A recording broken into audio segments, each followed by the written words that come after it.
Message de la Vierge Marie au voyant Edson Glober, en date du 18 avril 2020. Paix à ton cœur. Mon fils, c'est le moment de suivre le saint chemin du Seigneur en obéissant à son appel divin sans jamais regarder en arrière.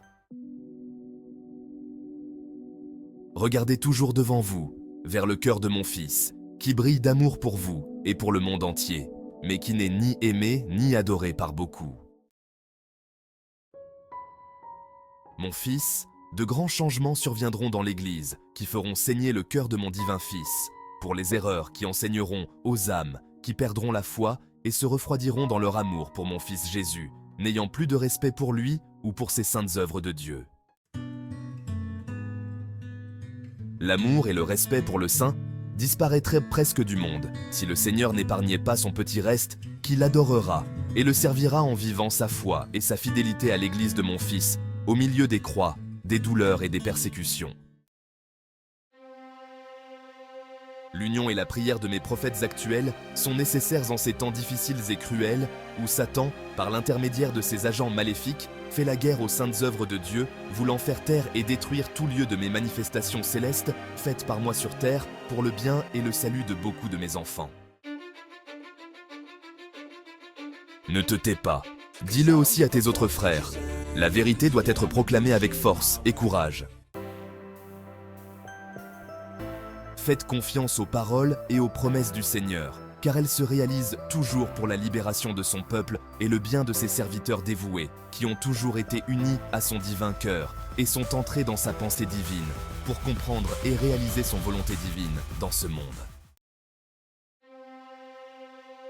Tout comme les eaux des océans et des mers sont abondantes, les grâces et les dons du Saint-Esprit seront abondants pour ceux qui restent fidèles au Seigneur, à ses saintes paroles et à ses vérités éternelles. Soyez fidèles au Seigneur, afin qu'il vous éclaire toujours et vous guide par son divin esprit.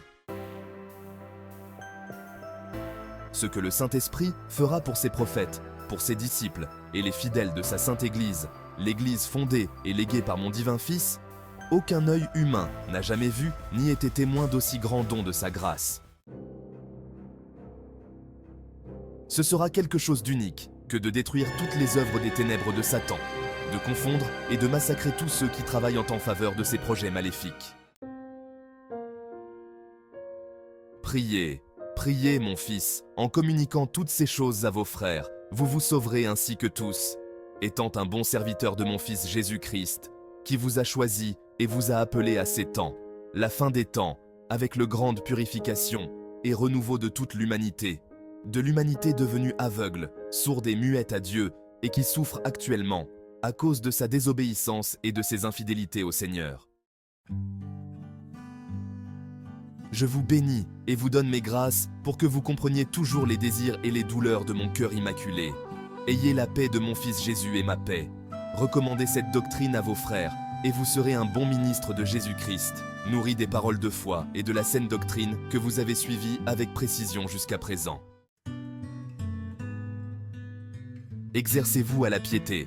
Si l'exercice corporel apporte quelques petits bienfaits, la piété est utile à tout, car elle porte la promesse de la vie présente et future.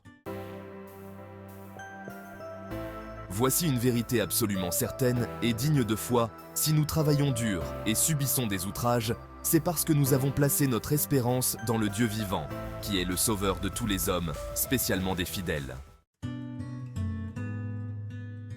Personne ne te méprise parce que tu es jeune. Ne négligez pas le charisme qui est en vous et qui vous a été donné à travers une prophétie accompagnée de l'imposition des mains des prêtres. Prenez soin de vous et de l'instruction des autres, et persévérez dans ces choses. Si vous faites cela, vous vous sauverez ainsi que ceux qui vous écoutent.